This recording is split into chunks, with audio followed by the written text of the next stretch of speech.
Hey, Mar, how are you? Hello. Hey, Mike. How are you doing? I'm doing good, relaxed and refreshed, and don't have to study anymore. It's great. Wow.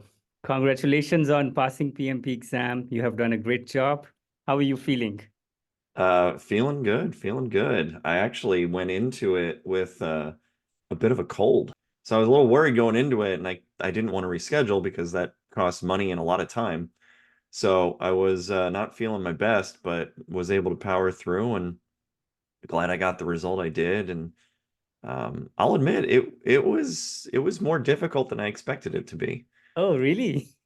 Yeah, yeah. Most of my prep, we did our training back in November of last year. Yeah. And then, I would slowly read through exam questions. I'd watch your videos once those started to come out. And I'd follow along there, but I wasn't studying as hard as I probably should have at the time. And then work got extremely busy. And I kind of put it on the back burner for a little bit. And then say about 3 to 4 weeks ago is when I really started to pick the books back up. I spent a lot of time on your videos, spent a lot of time on the questions. I hammered the questions. I think I Right. probably went through at least a couple thousand questions between yours, gentleman, another YouTuber, and they were all varying levels of difficult. I think yours were the most helpful because they were the hardest, which was Right. good. But also, it's like, oh, this is a little frustrating. I feel like I'm not getting them. Whereas some of the other folks, yeah, these questions are easy. I'm good. I'm ready. And we hit your questions, they're like, oh wow, these are real tough, but they were good. Um, in talking with some of the other folks that we went in the training class with, they all said, yeah, and you also said this as well. The questions on the exam tend to be easier than the practice questions that you're giving out. Yeah. While I do feel that was true, I don't think they were that much easier. Yeah. Now, that could have been me in a bit of a Dayquil fog. I was trying to stay healthy that day and took some Tylenol and some Dayquil and tried to power through it. Or maybe it's because I slacked a little bit and tried to cram at the last minute. But I do feel like it was tougher than I expected. And I guess, looking back on it, when I think about what made it feel tougher, I remember sitting there looking at some of the questions and reading them in my head. And I know they have cameras on me watching, and I'm sure they were looking at me and saying, wow, what is this crazy guy doing? I would make faces, just incredulous looks at the screen, like these answers, almost none of these answers make any sense.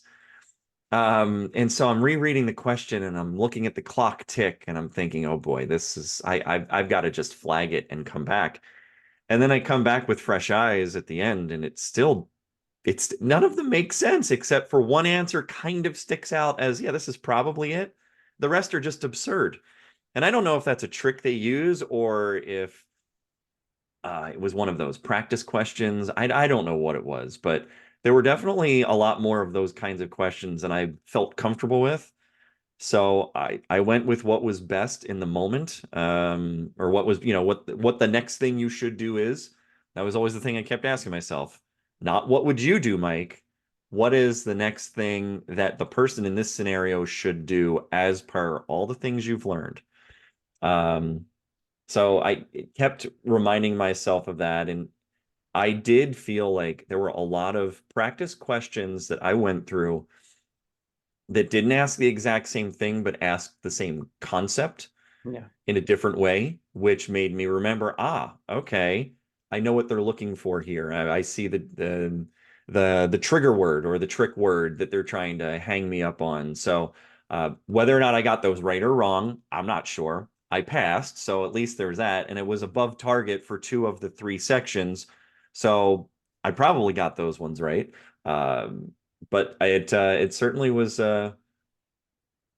tougher than I expected, but glad it was over, and pretty proud that I was able to knock through it. All right. Wonderful. Thank you for detailed explanation. So, what resources did you use for studies?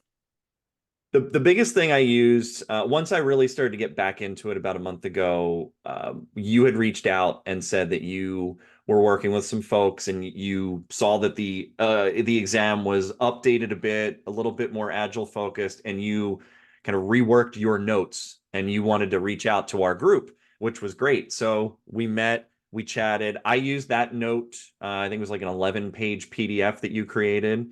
Yeah, I used that. I studied that a lot. That was great. That was probably the biggest thing that I used. I also looked through um, your uh, your video questions. I yeah, followed along with those as well. Those were two of the biggest things I used. That was definitely really helpful. One thing that I did not do, and I don't regret this because I didn't get a lot of questions like this on the exam, and you alluded to this when we did our training back November. I didn't really focus much on any of the equations. Um, Anytime one of those came up in a practice exam, I just skipped it because I figured, you know what, I will. That is the one I will just. I'm not going to try and cram that into my brain because I'm not great with math anyway. So I'm not even going to try and force myself to learn that one. Less stress on myself. Let's just skip those ones. And I did. The only math one that was on there was a sprint related one. So velocity, which that's an easy math problem to solve. And that's something that I do every day in my job. So I'm glad I skipped over that. I think the thing that I probably could have done better on, and I was surprised there were a lot of questions around the contracts and negotiations more than I knew about. So in retrospect, I probably should have spent a little bit more time on the different kinds of contracts and procurement, especially. All of that whole category was something that I meant to spend more time on, but did not go back and do it. But to answer your question originally, I think your notes, your videos, the Australian gentleman's videos. I tried to look at some other questions, and they were almost too easy to the point where it's like this isn't even a challenge. I'm not getting anything out of this. And then because I was in cram mode, I paid the $50 and I did the PMI study hall. Mostly to get the two live full length exams, which I did both of them. First one, I got a 66% on. So I felt okay about it. And then the second one, I got 74%. So I felt really good about that one. I felt the second one was much easier than the first one I took, but I feel like the exam that I took for real was harder than both okay. of those two tests. Yeah, But still not as hard as your questions. yeah. My questions are challenging. I understand. Indeed. Yeah, because the idea is if somebody is preparing or solving my question and they're feeling comfortable, like they're getting 60% or 70%, then exam would be much easier and simpler. So it's just a preparation process. All right, great. What would you suggest or advise? How much time one should spend in the entire preparation process? I would say give yourself a comfortable, solid. So for every day for a month, I spent at least an hour on questions, looking back at the answers to questions, and then looking up those concepts that I was lacking in, um, reading through your notes again, really trying to take it a little bit at a time. If you do try and cram, like even the 4 weeks that I crammed felt like a lot. I felt like every day I had to get something in. I should have spread that out much longer, at least 2 to 3 months, and spend 15 to 20 minutes a day, even. Do 15 questions a day for 2 to 3 months, and then um, I I would probably not have passed if I didn't do at least one, if not both, of the full length exams, and truly sit there when no one's around, no distractions, so that you can actually go through it in the 240-minute window and build that stamina to be able to go through that. in a day. So yeah, I would recommend more than the month that I gave it for sure. But that's about what I spend, probably all told, probably around 40 to 50 hours cramming at the 40 end. to 50 hours. Yes, absolutely. That's more than enough if you prepare regularly. If you're consistent, 40 to 50 hours, it's a good time. How did you manage time during the exam? So I used your advice of 80, 75, 75. Um, I actually was a little bit early on the first one and was doing good on time. And I stopped at this for the first 60, did the review. I was only about 65 to 70-ish minutes in. So I took my break and came back in and then did about the same for the next one. And I ended up with about 12 or 13 minutes left at the very end, and I only had one question flagged for review. And I probably had about 9 minutes or so to spare at the end. So I managed it pretty well. I did this during the practice Sorry, exams Mike, as your well. video is not coming now. I don't know. You Oh, got frozen or what happened? oh, there we go. Yes, you're back. Sometimes Sorry. when I put up I automatically thinks I'm doing a thumbs up, and that's not what I'm doing. Uh, It's okay. so anyway, um, going through the practice exams helped me do that same concept. So it was very easy and natural. And as soon as I got my papers, my little whiteboard, I just wrote the numbers on there and kept an eye on the clock and powered through until the break. One thing I guess I didn't understand until it happened was after the 60 minutes, the exam forces you into a break. It says you're stopping now. I thought it was going to be more of when you say you have to manage your time. I thought it was, well, okay, after 60 questions, see how long you've taken and then raise your hand for a break. No, the exam actually stops after 60 and then after 120. So that was helpful to know. And for some reason, I thought the break time counted towards the full exam time as well, and it did not in my case. So that was good too. So I took the full, 8 or 9 minute break, got a drink, walked around, stretched a little bit, and then just went right back to it. All right. Did you write the exam at the exam center or online exam? Yes, I did it. I did it in person at a center. It was it was good because I had been having internet issues at my home all week, and it would have been rough if I had done it at home. So I didn't want to risk that. I went in. It was very quiet. They gave me noise canceling headphones, which was nice. I got a nice whiteboard to write on. I didn't use it all that much except for the one math question.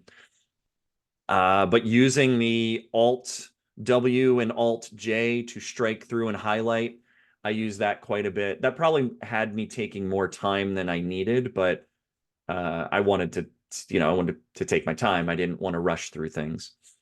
All right. Did you mark questions for review or did you flag them? I did flag them. I did that a lot more in the first and second sections. The third section, I only did one. And I don't know if that's because that section just happened to feel easier or if I was getting to the point where I just want this to be over with. So let's just whatever I answer is I'm not going to go back and changes. Let's just get going. Maybe the NyQuil or the DayQuil was wearing off, and I just wanted to wrap up. But either way, I flagged about 7 or 8 in the first two sections, and then the last one only one. So total of about 15 to 19 total. All right. All right. Thank you. So, Mike, how would you explain the relevance of your actual experience? Give us a little bit background of what you do, uh, your work, and how important was that experience in cracking this exam? For me, I think it was huge. So I've been working at a company called Workiva for the last 12 years now in July.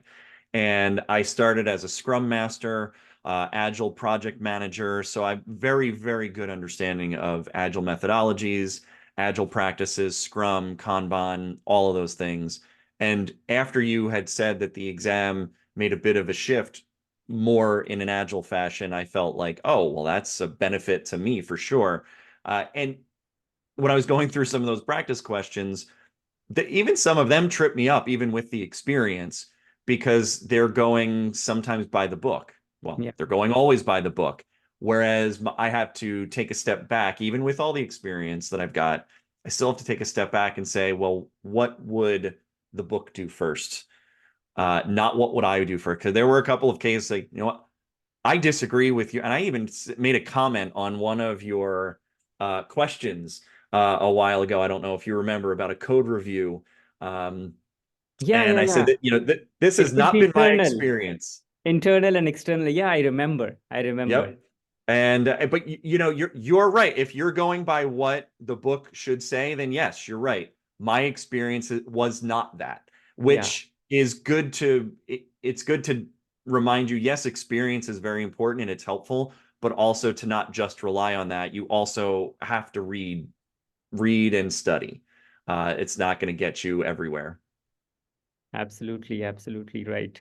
And you have gone through the entire process. You have taken the course, gone through the books and content, prepared well, passed the exam. What do you think, how helpful this exam is for someone who want to learn project management or who wants to excel in this field? How important is this entire journey? I think it's really, if you've never done any kind of project management before, similar to the folks that we bring in that have never been a scrum master before, but want to do it.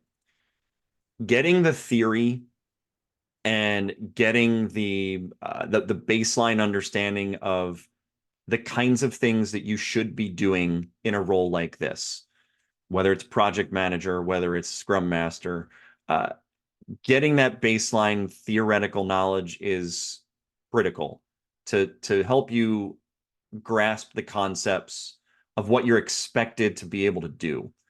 If you go through that and you realize I don't know how to do these things, I don't know if I want to do these things, then this isn't for me. Better to know that sooner than later. But then looking at the flip side, if you just try to jump into a job like that and do on the job training, probably easier on the scrum master side, much more difficult on a more traditional project manager side where you have a lot more structure, rules, and processes to follow. I think you're going to struggle without that foundational knowledge. And of course, there's a lot of places that won't hire you without those certifications either, which that's an argument for another day. But it's still something that I think proves that you are willing and interested in going after this line of work and shows that you have the aptitude and the ability to consume those concepts and hopefully the ability to apply them in a real world setting. All right, thank you. One of the challenges that PMP aspirant face is that managing time for studies. You have given some pieces of advice like study less, but stay regular. How did you stay committed and consistent in preparing the exam? It was some peer pressure. Kiefer. Kiefer got Yeah, his, our group that trained with you. yeah. Kiefer got his, Carl got his. There was somebody in a different department at our company that's not part of our group that was talking about getting their PMP as well. So I felt like, well, everybody else is getting it. The company paid for this. I should go. I feel a sense of obligation to go forward and do it. And I was also coming up. This was a little less, but a little piece of it too. I was coming up on my um, year from which I applied for uh, the exam itself. So I wanted to make sure that I got that in before the expiration date too. So I planned it out to happen in May or late April and worked through it and was able to make things happen. So it was a bit of peer pressure, but also a little bit of, you know what, you work work can afford you the time to study and take care of some things right now with some big projects that have been finished. So now it's time to study and get to it. All right. When I conducted similar sessions with Kiefer and Carl, I asked them, what about Mike when he's doing the exam? And they told me, okay, we will be talking to him and everybody, and we will be motivating. So yeah, that really helps. And if you have deadline in your mind, one thing that I suggest to my students is that when you prepare, schedule your exam with a 30 days or 40 days of timeline in your mind. Once you schedule, then you automatically have that pressure. Now we have to Yep. do it. So you manage time. Otherwise, with family, friends, job, it becomes really challenging and difficult. Absolutely. I will also add, I think your emails and your communication helped as well to remind me like, oh, Amar's going to want to know if I pass this thing. I can't just ghost him completely. So I got it. I got to take it. So, Yeah, absolutely. Because uh, this is what I told to Kiefer and Carl as well. I had one of the best sessions with you guys, right? I told you, and I really admired that, and I really enjoyed. I thoroughly enjoyed that time. It was not a kind of burden for me. Those 5 days, I love that. The interaction, the engagement, the energy of all of you. So I really wanted all of you to see certified people. So that's why it's great pleasure to hear from you guys like you're passing PMP exam. Great. Anything or any don'ts, anything that you would suggest like one should not do during the entire journey? um, don't get overconfident. Okay. Definitely don't get overconfident. Study, study, study. But I think more than anything else, don't just study. Take as many, you said this too. Take as many questions as you possibly can, varied questions, but most importantly, don't skip over the answers if you get them wrong. Read the reason why, find out what you need to know to answer it correctly the next time. Because if you don't do that, what's the point of doing an exam anyway? All right. Thank you so much, Mike. I think we have covered everything. This would be really helpful for people who would be watching or who are preparing for PMP exam. And especially, I would be sending this uh, to your group, like to motivate them. See, guys are passing, like what you're doing.